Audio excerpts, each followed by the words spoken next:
So guys, nanababwiye ngiyi mihanda papa.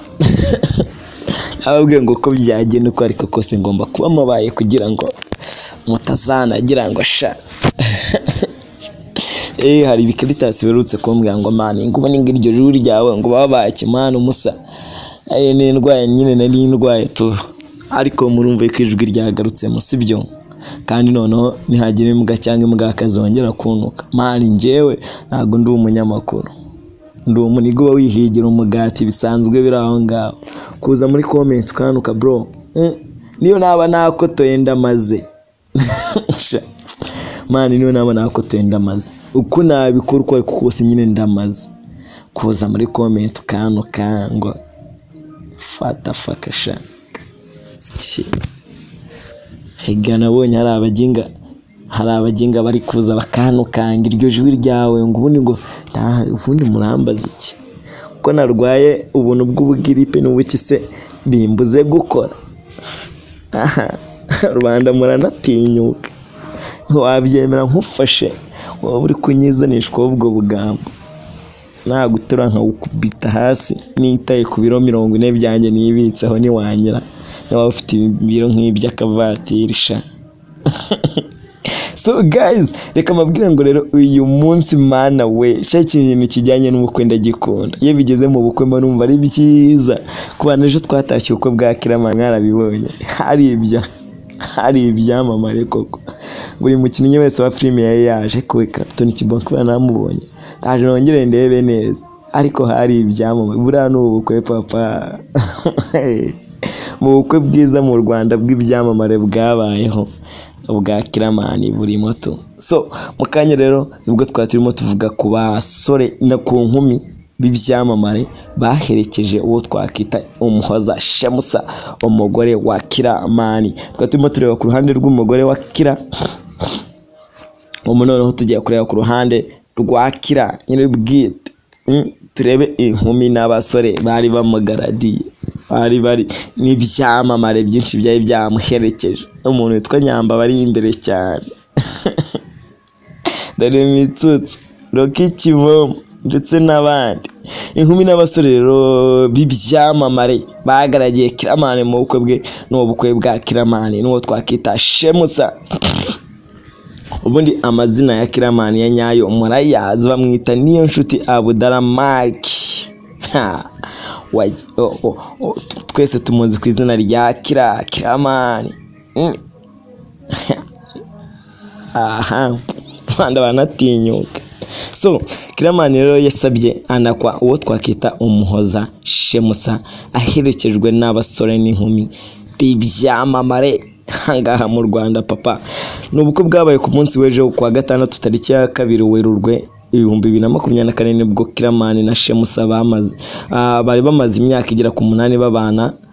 Bakoze umuhango wo gusaba no gukwa muri Romantic Garden mu mujyi wa Kigali.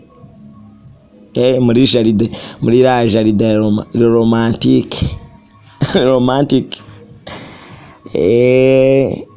Uyu mugabo rero ufite izina rikomeye cyane ahangaha muri sinema nyarwanda yahisemo twakita nka Fuad usanzwe ari umunyamakuru wa BBC umwezi n'uwo twakita Pian. Ubundi Fuad yabaye pariwe niwe yahisemo Fuad amubera pari. Umunyamakuru usanzwe uzwi kuri BBC umwezi. Yaherekejwe kandi n'inkumi zirimo nka Nyambo Jessica, Neri, Umulisa ndetse n'abasore benshi barimo nyine nka bashafi murabazi. So bamaze rero gushinga, navuga ko ni bamwe mu bantu bamaze gushinga imizi mahangaha mu myidagaduro yo mu Rwanda ndetse barafatishije murabizi. Ku rundi ruhande ariko rw'abahungu amo bamwambare harimo nk'abamenya Kimomo, Fahimeri, Shafi, dogiteri, NSABI, mitsutsu n'abandi benshi bari baje nk'aba Julius Chita. Ni ibirori byo gusaba no gukorera byaranzwe n'ibiganiro byiza byabasaba. Mane murabizi ni ibiganiro biza nka Intore Masamba. Ibiganiro byaranzwe n'abasaza imiryango yombi rero yari yayoborwaga no twakita Julius Chita na Joshua. Abo ngabo nibo bayoborwaga. So umuziki wagiye uvangwamo mu buryo bwiza, hananyuramo abahanzi ba gakondo. Nyuma rero y'umuhango wo gusaba no gukwa, Shemusa na Killamani bakiriye imiryango n'inshuti ndetse n'abavandimwe. Aje ngene mbereka amavideo n'amafoto murebe ukuntu byari byifashe papa wanje. Ariko saba ngabo gusa harimo nka Captain Regis, harimo twakita nka Zaba Mesedikor, harimo twakita nka Rutambi mu bamuherekeje. Angaha barahekejwe n'ibyamamare papa nk'abamenya Mitsutsu, Nyambo, Jessica n'abandi benshi baje baherekeje uyu mukobwa wikira. Man Killamani ari mu bantu banyuze mu bintu byinshi byatari ku buryo nyine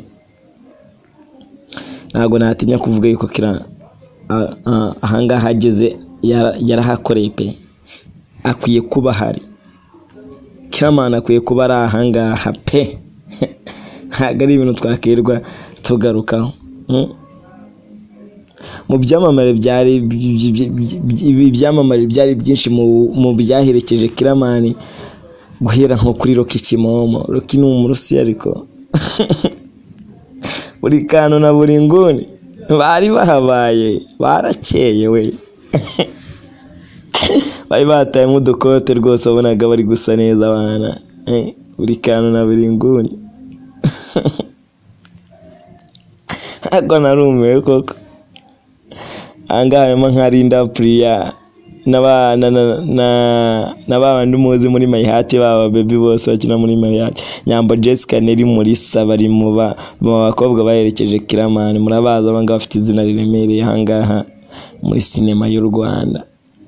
Mu bakobwa bahagarariye sinema y'u Rwanda barimo.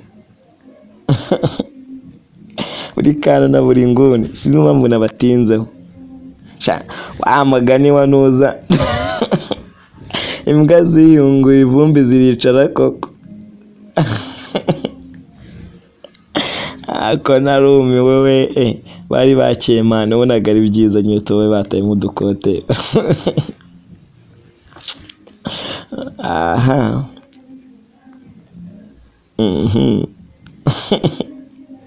Man, ago mwakumva ukuntu ari ngiye kubabwira ukuntu Killamani ari umwe mu bantu bafite nyine navuga bari kugasengero muri filimi, muri sinema nyarwanda, nyine mu bantu bafite amafilimi akunzwe agezweho ngacyo se mu bakinnyi beza, mu bakteri beza.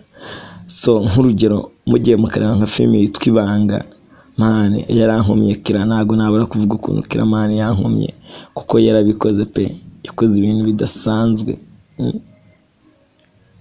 Man ntago nabura kuvuga ukuntu Killamani aho yavuye n'ahageze ubu ngubu. So one day Killamani twajyaga tuganira man kuri bino bintu bya filimi, nanjye nyibikora nyibirimo neza, nubwo taje gukunda ariko Killamani twajyaga duciringa man. Kigena mfite n'abantu benshi no kumurenza ku buryo nyifashishaga kambwe tumusanyene y'abantu bawe kugira ngo ibintu byanjye bikure. Byari akanyamuneza mu bitabiriye, mu basore n'inkumi bose bari bitabiriye ubukwe bwa Killamani n'umugeni we umuhoza Shemusa. Basanzwe bafitanye abana babiri. Man hano bamaranye imyaka 8 babana, na icyamamare bari bikeya bifite ubwo bushobozi. Wallahi kamashime bunda